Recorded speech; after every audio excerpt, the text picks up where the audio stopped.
Welcome back. In this video, I will try to um, give proof and evidences along with my assessment as what has happened on that ill-fated flight Tejas in Dubai Air Show. So what I will do, I will try to explain something and then I will provide you the visual evidence and assessment, right? So So what has happened? Few things I discussed in the previous video, which probably I'm wrong. My apology. So I got 2 to 3 second video, and that's why I thought it's a 4 point roll. But now it seems that we have multiple places. We have got like more than 10 seconds video, and it's a roll. And to be honest with you, barrel roll is much easier than 4 point roll, which happened in F-16 flight, which I shown you. So it's not that it's a complex, but the maneuvering within the ground is slightly difficult. But in terms of negative G forces, I don't think so. It's a very challenging compared to the 4 point roll, right? That's very difficult. So what has happened? I told that there might be problem related to engine failure or thrust issue. I don't think so. That's the issue. So engine was perfectly fine. Second problem, I thought it was a miscalculation by pilot, and my perception or my uh, assessment is that no, there is no miscalculation. It can be some degree of other things. Let's discuss what has happened. So the problem that has happened in a more technical term, it is called aerodynamic stall. The plane went into a aerodynamic stall while doing a roll, and while trying to recover from aerodynamic stall, the pilot couldn't do that because he tried every possible ways, but there was no uh, that altitude required altitude to recover from that aerodynamic stall. So there are three type of stalls that happens in any kind of plane.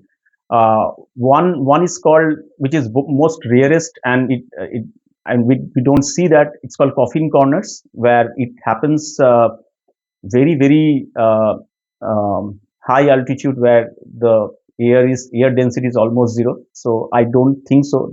It's a very rare occurrence. So we'll just exclude that. There is then the second stall is called low speed stall or speed stall. So any fighter aircraft or any aircraft, commercial also, based on the weight, there is a minimum velocity that is required to lift, to have that lift to fly. That the wings will produce that lift, right? So so if we increase the speed, the lift increases. If we decrease the speed, the lift decreases. So there has to be some minimum velocity at which the lift almost becomes zero and it falls down towards the ground, and that's called speed based stall. And that is not that has not happened here.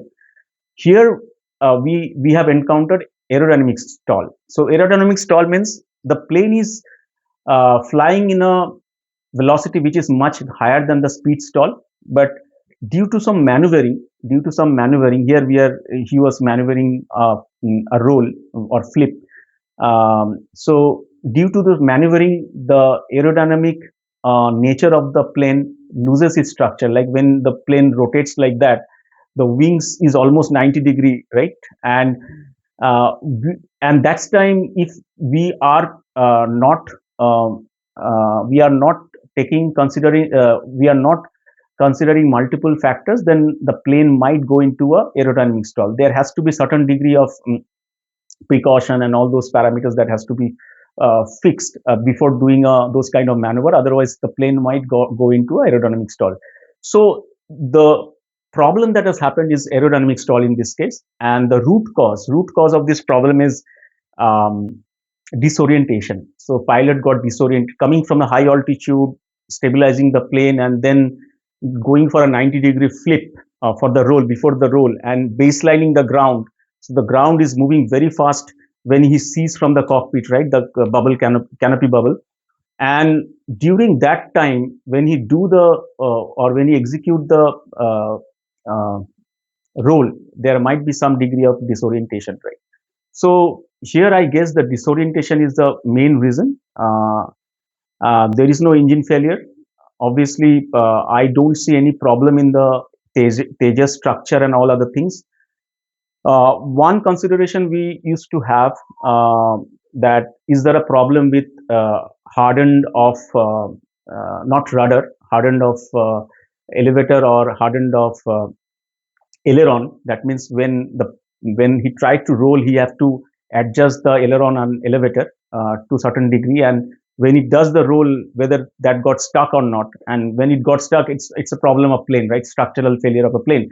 And when I see the recovery process, I see that he has recovered using all those movement of the control surfaces. So that doubt is also gone from my mind, that is it a problem with the control surface or not. So control surface was fine, engine was fine, everything was fine. It's just that at a split of second, that calculation or that certain degree of accuracy has to maintain with different steps while doing the role. Pilot has to be very aware of the situation, right? I think so. There is some disoriented. Pilot got disoriented, and probably that's the main reason. We'll look at the video, and then we'll provide you the evidence, right? Here, what I will try to depict is the entire clean video will tell us what is the reason for this crash, and also what is the root cause of this problem. So this is all visual reference. Obviously, we have to wait for FDR and CVR of the and the investigation to come out with the reason. But from the visual reference, this is what I have analyzed.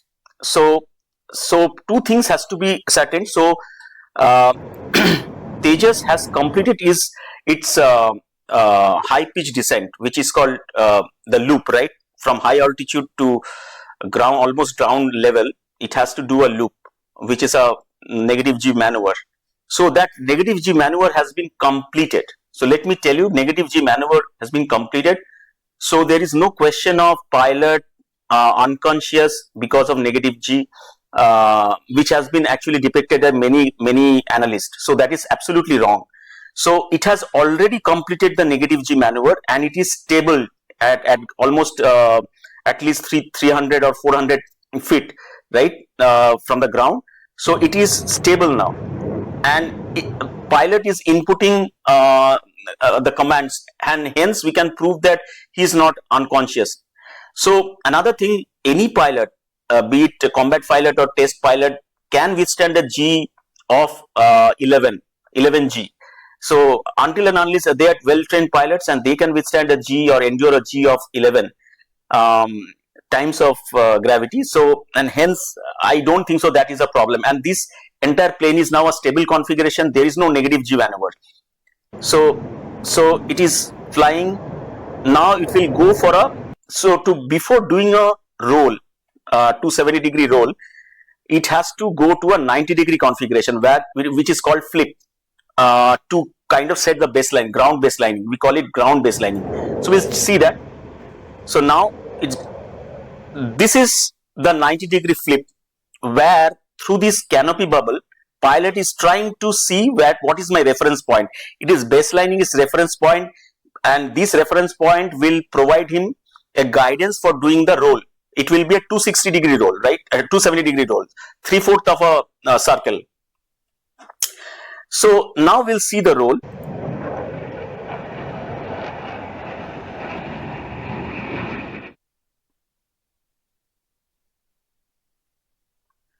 This roll is happening. The roll failed. The roll should be very quick, a 270-degree rotation in the along the axis. But what we saw, if you see again, it is not roll. Suddenly the roll got stopped and the nose went down. This is called aerodynamic stall, where the nose pitches down, almost 90 degree. So this is not a roll. This is actually an aerodynamic stall, where the wings loses its lift and falls towards ground. He's trying to recover from the aerodynamic stall. Now there are 3 steps to recover from the aerodynamic stall. The first step, is to put the nose into high. It has to put the nose to the level, right? It has to, it's 90 degree pointing towards ground. It has to be like almost 180 degree to the ground, like almost parallel to the ground. So it has to pull up the nose. That's number one, step number one. Then step number two is to level of the wings. Step number two is level of the wings. Third step is to again raise the nose up at an attitude of 45 degree to the sky, so that it can fly from the like it can fly to the sky, right? It first we have to, it has to arrest the aerodynamic stall by putting the nose up, then leveling the wings, and third it will again has to increase the nose attitude so that it can fly off. So that's what it's trying to do. Now step number one is almost done. This is step number one, where the nose is almost at a 0 degree with the ground, and almost the two wings are level off. So here the level off as happens. Here is the level off happen. The problem is the third step. Third step is putting the aircraft attitude like nose up at 45 degree angle. Now what we see that he has done that, but not 45 degree. It's almost 15 to 20 degree, and the descent rate is quite high. Descent rate is quite high, so he didn't get chance to recover from the aerodynamic stall. So he didn't had that the high altitude, right? The required altitude to recover from a aerodynamic stall. Now we'll go again and see what has happened. Now why it has happened. Now here this is the condition where it will roll, right? Now I will try to I will request everyone to look at this area. This area. This is a combination of ailerons and elevator, which are the control surfaces. So aileron creates the pitch. It changes the pitch. It actually helps the plane to rotate, changes the pitch, and also there is elevator which changes the rotational angle. So both together can create a roll, right? Now to have a clockwise roll, so this will be a clockwise roll. He has to press the elevator and ailerons, so that these surfaces points toward the sky.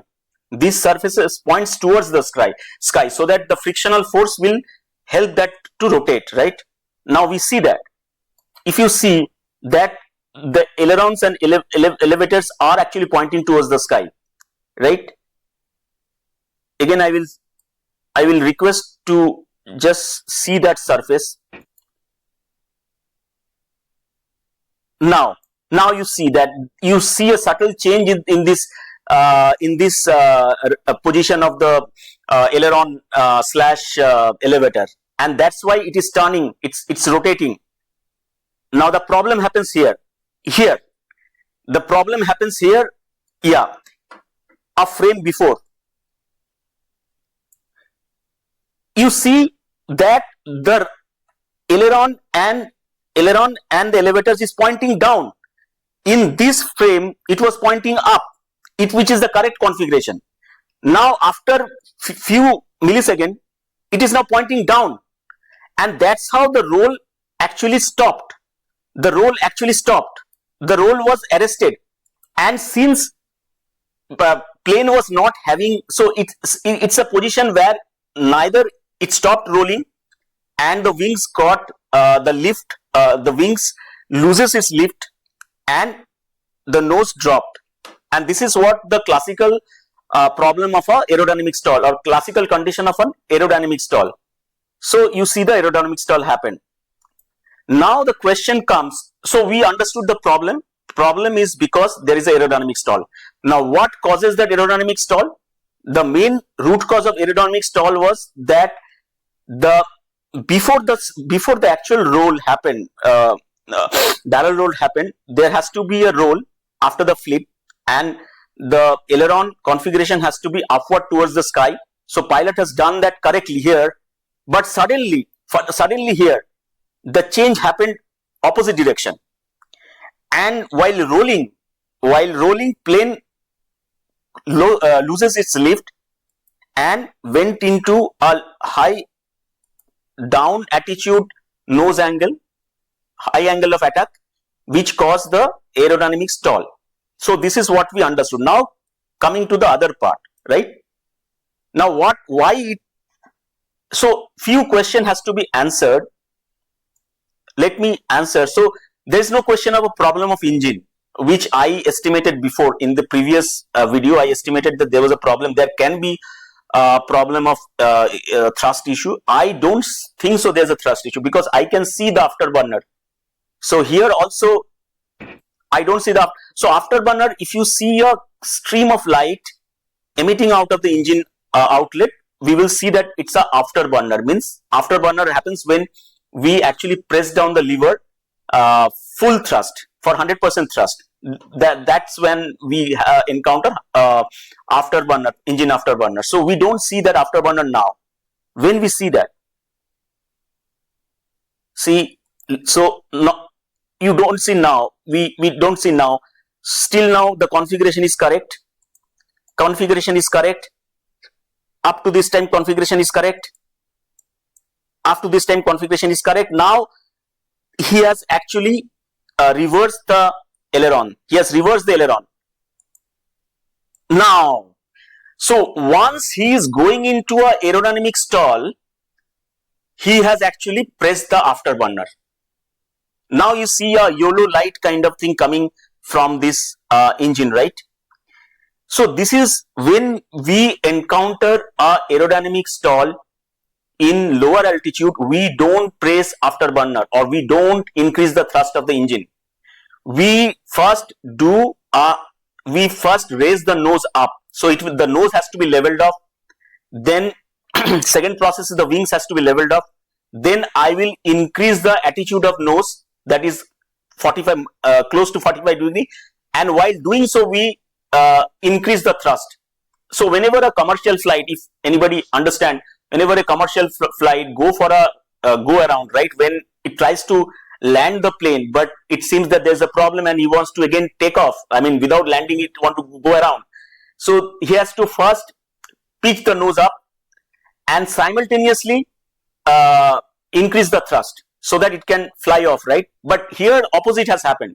Like when the nose is pointing down, the after thrust has been like initiated, and it actually increases the velocity towards the ground.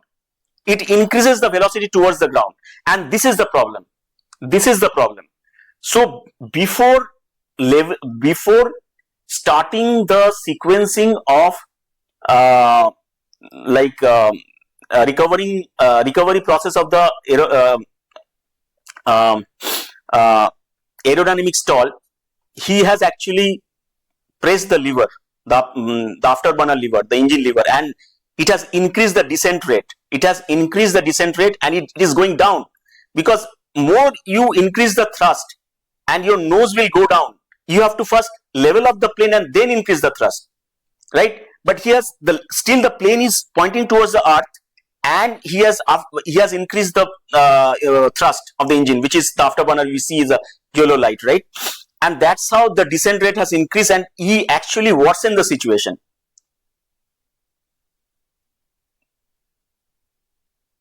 So still the thrust is there, but thrust. So what is the reason for doing such a thing? So these are pilots of greatest caliber. There is not a single point we should debit from their entire capability, right? The only thing that happens, and it happened many great pilots, are when you go through a low altitude flying, and when you see that the ground is going at a high speed, you disorient, right? There is a disorientation. Pilot become disoriented, and it's a very common phenomenon in commercial aviation. It is also common phenomenon in combat fighter aircraft also. So the core reason is that he was disoriented. Like when he came down from high altitude and he was trying to do the maneuver, there is some sequencing problem. He somehow pointed the elevator and the aileron on the wrong direction. After configuring it properly, it went into a steep bank angle. The nose went into a negative attitude. Simultaneously, wings loses its lift, and what's in the things, he actually pressed the burner, right? He increased the thrust of the engine, and that's how the descent rate increases. And it was a non-recovery kind of procedure. So, and we will appreciate that this happens within a millisecond, or maybe 1/5 or 1/10 of a second. So the fraction of second is very difficult to judge anything. But obviously, the classical case of disorientation, uh, most of the time pilot disorient, but disorienting in a lower altitude flight is very fatal, and that is what has happened. According to my estimate, that is what has happened. So we saw the evidence. Obviously, what I said earlier, that the actual reason is aerodynamic stall, and the reason is the disorientation of the pilot. The question of engine or thrust issue, I don't think so that that is at now in the question. I don't think so. There is a problem with the control surfaces like rudder or hardened um, aileron or elevator. I don't think so. That's also a problem. Density of air, I talked about the gradient of air density. I don't think so. That's also a problem mm, because what it seems to be that the rudder went opposite to what it should be, and that's why that aerodynamic stall happened.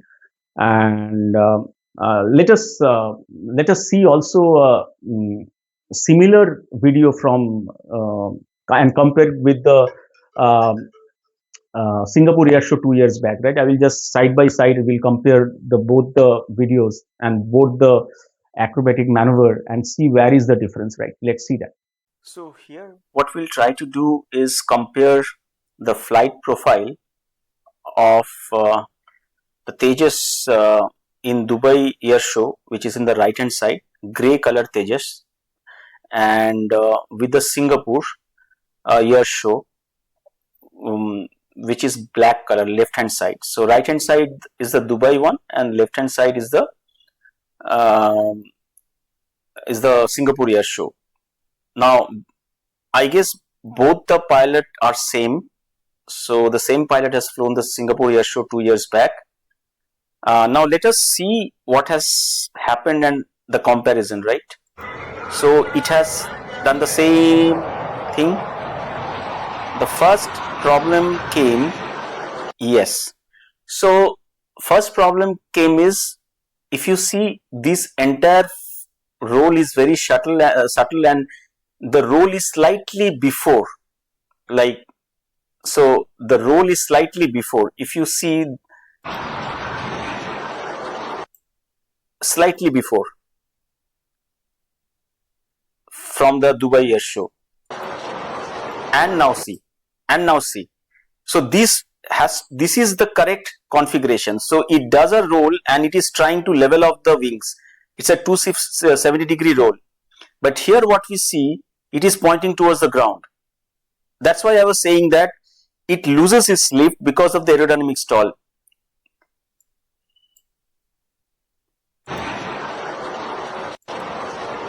Obviously, there was slight delay, that is fine. That delay can be okay. There is no problem with the delay of roll, but the problem is with the configuration of the roll. So roll didn't happen here. Here it is a complete roll. It's a complete roll, and here what we are seeing, it's pointing towards ground.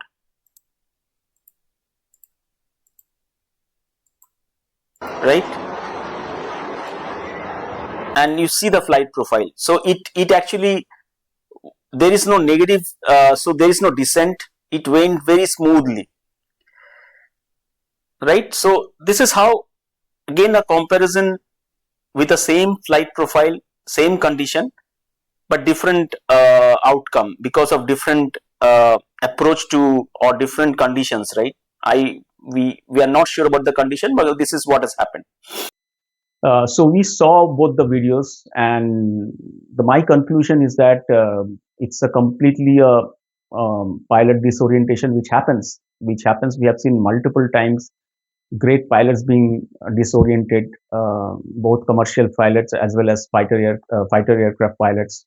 We will wait for the actual assessment or actual investigation by the court of committee that actually government has constituted. They will obviously recover the FDR and CVR from the plane and try to assess the, and also the visuals will be primarily, because this is where the plane, we have seen a plane from right to the crash, the entire visuals are there. So they will analyze all the visuals like me and try to assess and corroborate with the, try to map it with the CVR and FDR.